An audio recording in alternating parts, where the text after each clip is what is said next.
किसको सौंपू सत्ता, ये है मेरा अधिकार।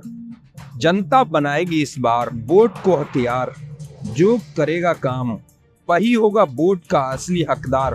देश में बनेगी अब किसकी सरकार, अब होगी किसकी जीत किसकी हार। आप भी रहें तैयार, सही करें चुनाव इस बार। मैं हूँ मुकेश मानव, देखिए मेरे साथ मेरा खास प्रोग्राम, मेरा देश मेरी सरकार। नमस्कार दोस्तों, मैं हूं मुकेश मानव और आप देख रहे हैं एक्सप्रेस न्यूज भारत, जिद सच दिखाने की। एक्सप्रेस न्यूज भारत की टीम आज लखनऊ से 62 लोकसभा सीट संत कबीर नगर जनपद आ पहुंची है और जिस तरीके से यहां निषाद पार्टी और भारतीय जनता पार्टी का जो अलायंस है उसमें आपको जो प्रत्याशी बनाया गया इंजीनियर प्रवीण निषाद जी हैं, यहां पर इससे पहले भी सांसद रहे। जिस तरीके से मंत्री जी के बेटे कहे जाते हैं, ये आपकी जो लोकप्रियता है वो बहुत ही शानदार देखने को मिल रही है। उसी पार्टी के प्रदेश सचिव अब्दुल अजीम साहब मेरे साथ मौजूद हैं। इस बार 2024 का जो लोकसभा का चुनाव है, इस बार की क्या तैयारियां हैं, किस तरीके का चुनाव है, किस तरीके का आपका आंकड़ा है, किस तरीके से आप जनता के बीच लेकर के जा रहे हैं। अब्दुल अजीम साहब, आपका बहुत बहुत स्वागत है एक्सप्रेस न्यूज। आपका शुक्रिया और हमारे संत कबीर नगर की सरजमी पे आपका भी खैर मकदम है, स्वागत है। अजीम साहब, क्या लग रहा है मोदी जी का जो नारा है अब की बार 400 पार, ये किस तरीके का आंकड़ा है आप लोगों का जो 400 पार आप कर रहे हैं? बिल्कुल, इस बार तो 400 पार होना ही है, निश्चित है।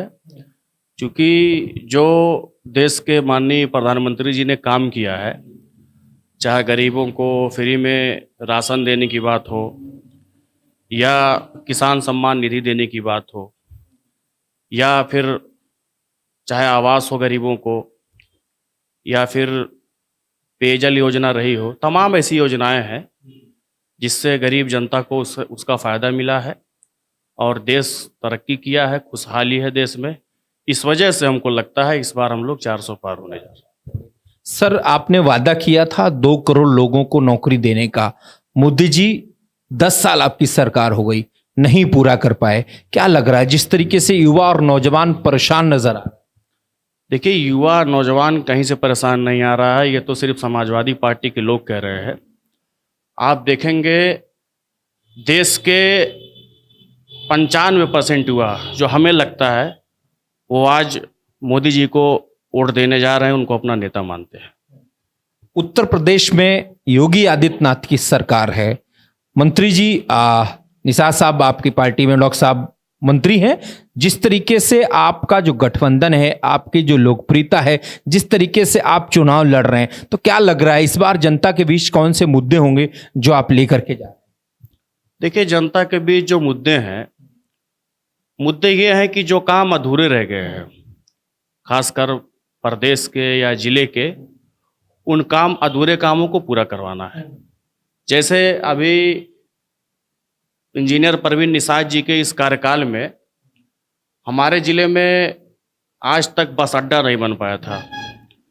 इंजीनियर प्रवीण निषाद जी ने अपनी कोशिशों से संत कबीर नगर को इतिहास में पहली बार बस अड्डा देने का काम किया और वो काम यहीं मीरगंज पड़ता है, खैलाबाद के पास। वो काम शुरू भी हो चुका है। अभी आचार संहिता लागू है तो बंद है। चुनाव बाद उस काम को पूरा कराया जाएगा। एक अंडरपास का मामला था खैलाबाद रेलवे, उसकी भी बहुत ही लंबे अरसे से मांग थी, हमारे व्यापारी भाई बार बार मांग कर रहे थे। उस काम को भी इंजीनियर प्रवीण निषाद जी ने पूरा किया। अंडरपास का भी काम चालू हुआ और चुनाव बाद उस काम को भी पूरा कराया जाएगा। इसी तरह आप खैलाबाद से मेदावल जाएंगे, एक बालू शासन पुल पड़ता था, जो हमको लगता है कि वो अंग्रेजों के दौर का पुल था और बहुत पतला था। एक साथ 2 गाड़ी कभी आर पार नहीं हो पाती थी। उस पुल को भी माननीय सांसद इंजीनियर प्रवीण निषाद जी ने अपनी कोशिशों से बनवाने का काम किया। इसी तरह हमारे ज़िले में बखिरा झील पड़ती है। बखिरा झील हमको लगता है पूरा देश जानता होगा। बखिरा झील को टूरिस्ट प्लेस बनवाने का, उसको सुंदरीकरण करवाने का तमाम चीज़ें इंजीनियर प्रवीण निषाद जी ने किया, जिसका काम भी शुरू हुआ है और चुनाव बाद उस काम को भी पूरा करवाया जाएगा। इसी तरह तमाम चीज़ें हैं, तमाम सड़कें बनी हमारे इसी इलाके में। ये जो हम जहाँ आप बैठे हुए हैं ये मुस्लिम बाहुल इलाका है और इस इलाके में भी तमाम काम किया है। इंजीनियर परवीन निषाद जी की कोशिशों से यहाँ पे लगभग छोटी और बड़ी मिला के 22 सड़कें जो काफ़ी कई अरसे से बदहाल थी, टूटी थी, पतली थी, जो चौड़ी भी हुई और बनी भी। अगर मैं मुस्लिम वोटर की बात करूं, इस बार का मुस्लिम वोटर क्या लग रहा है सर आपको? बिखरा बिखरा नजर आ रहा है, मोदी जी से नाराज है? देखिए, मुस्लिम वोटर कभी भी कहीं एक साथ किसी पार्टी में गया नहीं है। हमारे संत कबीर नगर में बसपा ने मुस्लिम नौजवान प्रत्याशी उतारा है, जो उन्होंने बहुत बड़ा दांव खेला है। तो हमारे खैलाबाद के वोटर सपा में, बसपा में और परवीन निषाद जी जो 5 साल सांसद रहे, सर्व समाज का काम किए, कभी भी परवीन निषाद जी या उनके फैमिली में उनके पिताजी जो कैबिनेट मंत्री हैं, हमारे पार्टी के राष्ट्रीय अध्यक्ष हैं माननीय डॉक्टर संजय निषाद साहब, या सांसद जी के बड़े भाई जो निषाद पार्टी के कार्यकारी राष्ट्रीय अध्यक्ष हैं डॉक्टर अमित निषाद साहब, या उनके छोटे भाई जो चौरी चौरा से विधायक हैं भाई इंजीनियर सरवन निषाद जी, या उनकी माताजी, कोई भी रहा उनके फैमिली का, या उनके गोरखपुर आवास पे, लखनऊ आवास पे, दिल्ली आवास पे या खलीलाबाद के आवास पे, पूरे उत्तर प्रदेश का कोई भी आदमी गया हो, अगर वो सही काम के लिए गया है तो उससे कभी उसका जात, धर्म, मजहब नहीं पूछा गया है।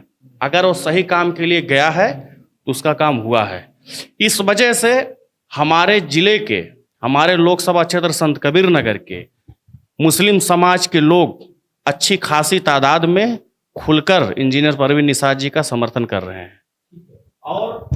और मैं आपको एक बात बताऊं, जो समाजवादी पार्टी के प्रत्याशी हैं पप्पू निषाद जी, इनके बारे में आपको बताऊं, मुस्लिम समाज में काफ़ी आक्रोश है।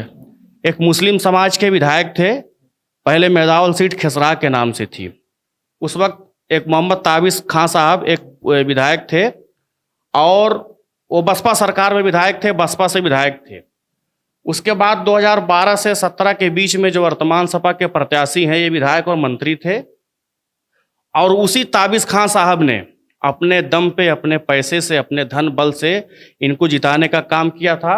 बाद में ये विधायक बने, मंत्री बने, तो उन्हीं ताबिस खां साहब के घर को पुलिस से घेरवा कर उसी ताबिस खां के ऊपर पुलिस से लाठी मरवाने का काम पप्पू निषाद जी ने किया था, जिससे यहाँ के मुसलमानों में, इस जिले के, इस क्षेत्र के काफ़ी आक्रोश है। उसका बदला वो जरूर लेगा। और रहा सवाल निषाद समाज का, मैं आपको बताऊं, एक कसरवल कांड हुआ था। समाजवादी पार्टी की सरकार थी, समाजवादी पार्टी की सरकार के इशारों पर पुलिस ने निषाद समाज के ऊपर गोली चलाई थी। उसमें एक निषाद समाज के नौजवान, एक युवक शहीद भी हुए थे, और समाजवादी पार्टी की सरकार ने फर्जी मुकदमा लगा के हमारे राष्ट्रीय अध्यक्ष माननीय डॉक्टर संजय निषाद साहब को जेल भेजने का काम किया था। तो आज भी वो जख्म निषाद समाज के दिलों में ताज़ा है, और निषाद समाज समाजवादी पार्टी को बहुत बुरी तरह से हराकर कसरवल कांड का बदला लेने जा रहा है। और मैं यादव समाज की बात कर रहा हूँ। हमारे इसी जिले के 75% यादव भाई इंजीनियर परवीन निषाद जी के साथ हैं, और तमाम, अभी धनगटा में डिप्टी सीएम साहब आए थे, 1 दर्जन यादव भाइयों ने, जो मौजूदा प्रधान हैं, खुलकर मंच पे डिप्टी सीएम ब्रजेश पाठक जी के सामने इंजीनियर परवीन निषाद जी को समर्थन देने का ऐलान किया था। और मैं जानता हूं सिर्फ संत कबीर नगर ही नहीं, पूरे उत्तर प्रदेश के यादव भाई खुद को ठगा ठगा महसूस कर रहे हैं समाजवादी पार्टी से, क्योंकि क्या सिर्फ सैफई परिवार का यादव ही सांसद बन सकता है? पूरे उत्तर प्रदेश में क्या किसी यादव भाई की मां ने किसी अपने बेटे को जन्म नहीं दिया कि हमारा कोई दूसरा यादव भाई सांसद बन सके? सिर्फ सैफई परिवार का यादव ही सांसद बन सकेगा? इस वजह से हमारे यादव भाइयों में भी काफी आक्रोश है। और इंजीनियर परवीन निषाद जी की लोकप्रियता, जैसा कि हमने बताया, चाहे माइनॉरिटी हो, चाहे दलित हो, चाहे यादव हो, सर्व समाज में उनकी लोकप्रियता है। उन्होंने काम किया है, इस वजह से सर्व समाज का उनको समर्थन मिल रहा है। अयोध्या में भव्य राम मंदिर का निर्माण हुआ है, क्या लग रहा है इससे भारतीय जनता पार्टी या निषाद पार्टी को कितना फायदा होने वाला है? देखिए, मंदिर मस्जिद का अलग मुद्दा है। हमने अभी आपको बताया कि मंदिर और मस्जिद की ये तो अलग चीज़ें हैं। हमने आपको अभी बताया कि भारत सरकार ने, मोदी जी की सरकार ने तमाम ऐसी स्कीम और योजना चलाई जिससे देश के गरीबों को, कमज़ोरों को उसका फ़ायदा मिला, देश खुशहाल हुआ, देश की तरक्की हुई। इस वजह से हम लोग चुनाव जीतने जा रहे हैं। क्या लग रहा है अब इस बार आपकी कितने वोटों से जीत होने वाली है और किसके साथ टक्कर आप देख रहे हैं? देखिए, हमारे सामने तो संतकबीर नगर में किसी की लड़ाई नहीं है। जो हम देख रहे हैं, हम लोग, ऊपर वाले ने चाहा तो हम लोग इंशाअल्लाह 2 लाख वोटों से चुनाव जीतेंगे। परवीन निषाद जी 2 लाख वोटों से चुनाव जीतेंगे। रहा सवाल सामने, तो हमको जो लग रहा है सेकंड पोजीशन के लिए सपा और बसपा आपस में लड़ रहे हैं। और मैं एक गणित आपको बताऊं कि समाजवादी पार्टी और बसपा का 2019 में गठबंधन था, वो देश का अब तक का सबसे बड़ा गठबंधन था। और पूरे माइनॉरिटी के लोग, पूरे दलित समाज के लोग, उस वक्त कोई मुस्लिम कैंडिडेट भी नहीं था। मुस्लिम समाज के 90-95% लोगों ने, दलित समाज के 90-95% लोगों ने, अदर लोगों ने उस गठबंधन को वोट दिया था। उसके बाद भी वो गठबंधन यहाँ से नहीं जीत पाया। तो इस बार तो बसपा भी गठबंधन में नहीं है। आपका 2 लाख 2.5 लाख वोट दलित भाइयों का माइनस हो जा रहा है, जो वहाँ से माइनस भी हो रहा है, हमारे साथ जुड़ भी रहा है। और उस वक्त इनके पास एक मजबूत प्रत्याशी थे, श्री कुशल तिवारी जी, जो यहाँ से 2 बार सांसद थे। उसके बाद भी यहाँ से गठबंधन नहीं जीत पाया था। तो इस बार कांग्रेस जैसी पार्टी से इनका गठबंधन है, सपा का, जो संतकबीर नगर में कभी 4,000, 5,000, 10,000 वोट पाते हैं। तो हमको लगता है ऐसे में समाजवादी पार्टी की बहुत बड़ी हार होगी। अच्छा, मैं देख रहा हूं कि मोदी जी कहते हैं कि ये 2 लड़कों की जोड़ी, क्या लग रहा है आपको कुछ कमाल कर पाएगी या सिमट के रह जाएगी? अब ये लोग लड़के कब तक बनेंगे? 50-55 के हो चुके, हमको तो नहीं लगता अब लड़के हैं। और आपको लग रहा होगा, ये जब 2022 का चुनाव था या 19 का चुनाव था, तब भी इनको लग रहा था कि हम लोग जो है सरकार बनाने जा रहे हैं, लेकिन हमेशा जनता ने इनको नकारा है। यहाँ से पड़ोस में गोरखपुर है, योगी आदित्यनाथ का क्षेत्र भी बताया जाता है, उनकी लोकप्रियता है पूरे देश में भी। जिस तरीके से क्या लग रहा है, आज मोदी जी का यहाँ कार्यक्रम है, कल योगी आदित्यनाथ जी का कार्यक्रम था, इससे कितना बड़ा फायदा होने वाला है आपके प्रत्याशी को? बिल्कुल फायदा होगा। देखिए, योगी जी बड़े नेता हैं और मुख्यमंत्री हैं हमारे प्रदेश के, तो बिल्कुल उनके आने से तो फायदा निश्चित तौर पे होना ही है। अब्दुल अजीम साहब का अगला टारगेट क्या होगा? किस तरीके से आप राजनीति में आगे बढ़ना चाहते हैं? 2027 का क्या प्लान है आपका? अब देखिए, हम लोग तो अभी तो मैं निषाद पार्टी का एक मामूली, मैं वर्कर की हैसियत से हूँ। हमारे राष्ट्रीय अध्यक्ष माननीय डॉक्टर संजय निषाद साहब का जो भी आदेश निर्देश होगा, हम लोग उसका पालन करेंगे। भविष्य में कोई चुनाव लड़ने की कोई प्लानिंग है? नहीं, अभी ऐसी कोई प्लानिंग नहीं है। जो भी हमारे राष्ट्रीय अध्यक्ष जी का निर्देश होगा, हम लोग उसका पालन करेंगे। ये तो आपने देखा, मेरे साथ अब्दुल अजीम साहब मौजूद थे। जिस तरीके से एक्सप्रेस न्यूज भारत के एक एक सवालों का जवाब बड़ी बेबाकी के साथ दिया। देखना यही होगा कि यहाँ पर 25 तारीख में वोटिंग है और जनता इस बार यहाँ किसको सांसद चुनना चाहती है। और जैसे कि आप लोग देख रहे होंगे कि मेरा जो प्रोग्राम है, मेरा देश मेरी सरकार, इस बार देश में किसकी सरकार बनती है, किसकी जीत और किसकी हार होती है, आप लोग देखते रहिए एक्सप्रेस न्यूज भारत, जिद सच दिखाने की।